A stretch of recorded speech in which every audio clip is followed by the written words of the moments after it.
રાપર તાલુકા ભાજપ કાર્યાલય ખાતે ધારાસભ્ય વિરેન્દ્રસિંહ જાડેજાના અધ્યક્ષસ્થાને ખેડૂતો સાથે સમીક્ષા બેઠક યોજાઈ હતી, જેમાં રાજ્યભરમાં માવઠાથી નારાજ ખેડૂતો માટે ટેકાના ભાવે 15,000 કરોડની ખરીદી બાદ બીજી મોટી જાહેરાત. ગુજરાતમાં પહેલીવાર ખેડૂતોને 10,000 કરોડની સહાય.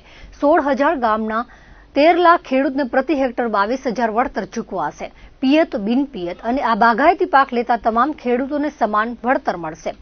એસડીઆરએફ ફંડમાંથી 6,429 કરોડ, બજેટમાંથી 3,386 કરોડની ફાળવણી કરાઈ છે. દિવાળી બાદ માવઠા સ્વરૂપે આવેલી આકાશી આફતમાં ગુજરાતના ખેડૂતોને 11,000 કરોડ રૂપિયાનું નુકસાનનો સરકારી અંદાજ હતો. તેની સામે શુક્રવારે સરકારે 10,000 કરોડ રૂપિયાનું રાહત પેકેજ જાહેર કર્યું છે. અત્યાર સુધીનું સરકારે જાહેર કરેલું આ સૌથી મોટું રાહત પેકેજ ગણાય છે. સામાન્ય રીતે સરકાર પિયત, બિનપિયત અને બાગાયતી વર્ષાયુ પાક માટે અલગ અલગ વળતર જાહેર કરે છે. તેને બદલે તમામ પ્રકારના પાક માટે ખેડૂતોને હેક્ટર દીઠ 22,000 રૂપિયાની રાહત મળશે.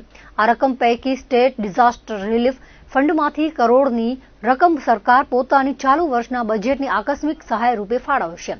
કમોસમી વરસાદની તારાજીનો ભોગ બનેલા 251 તાલુકાના 16,500 થી વધુ ગામોના ખેડૂતોને થયેલા નુકસાનનો સર્વે 3 દિવસમાં પૂર્ણ કરવા માટે 5,000 થી વધુ ટીમોને કામે લગાડાઈ હતી. કૃષિ વિભાગ અને સંબંધિત વિભાગો તેમજ જિલ્લા વહીવટી તંત્રોએ પાક નુકસાનીનો સર્વે અને પંચ રોજ કામ હાથ ધર્યા હતા.